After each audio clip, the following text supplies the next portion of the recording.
Hi, I'm Sakib. I'm the managing partner of Jural Acuity. Today we will in brief discuss the incorporation of business in Bangladesh by foreign shareholders. So the first question that comes into the mind of foreign shareholders that how to start a business. So the basic process of starting a business in Bangladesh is to incorporate a company or what we say as limited company. So the company basically for business purpose can be of two nature. One is public limited company, one is private limited company. Initially the private limited companies are more used in Bangladesh because of the simplified structure and processes. So the second question that comes to the mind of the foreign shareholder is that whether they can incorporate the company on 100% FDI basis, or that is whether they require any local intervention or local shareholder.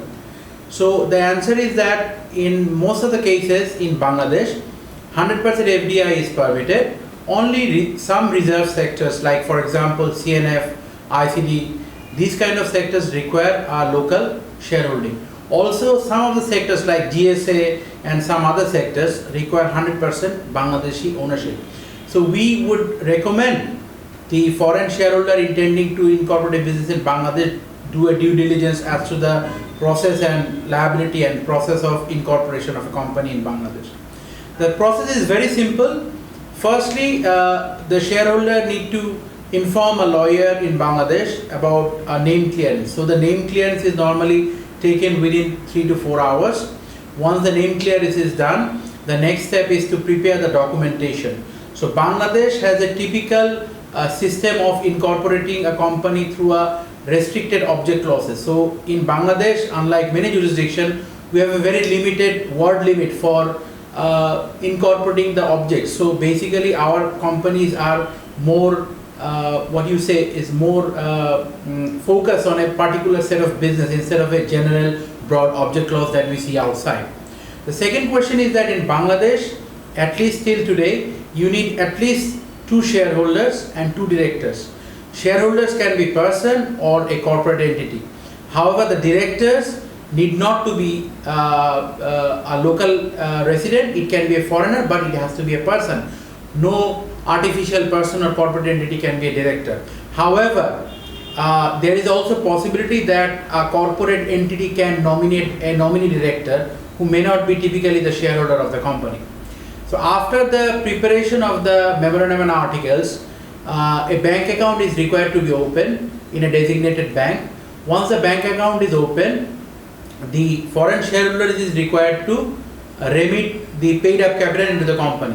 So the next question that comes, whether there is any prescribed limit. In Bangladesh, you can set up a company with as low as $2. However, we strongly recommend the foreign shareholders to rethink, because in Bangladesh, if the foreign shareholder is required to appoint a foreigner as an employee in the company in the future, they need to show to the government that they have remitted at least $50,000 into the company's account.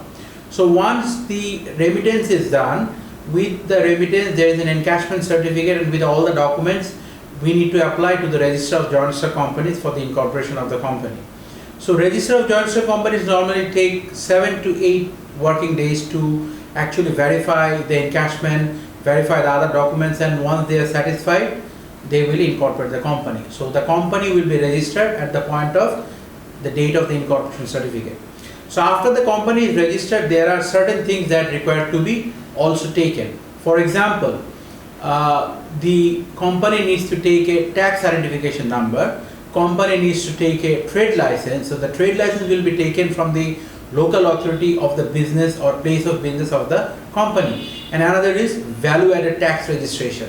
So these are the basic 3 registration documents that is required after the incorporation of company. Next step is that if the company decide to do a typical kind of business or a particular kind of business, that will determine what kind of licenses will be required. For example, for a manufacturing company, there are a set of licenses like environment clearance, factory setup license. But on the other hand, for a trading company, this will not be required. For the trading company, a mayor, in addition to the set 4 licenses, they will require to take import residence certificate or maybe export residence certificate, depending on the nature of the business, along with a membership of the Chamber of Commerce. So the process is simple, and the whole process of a general company setup to the taking of the 4 licenses normally takes about 20 to 25 days maximum. I hope I was able to convey the briefly the process and procedure for incorporating a company in Bangladesh. If you have any further query, please feel free to email us at info@juralacuity.com. Thank you.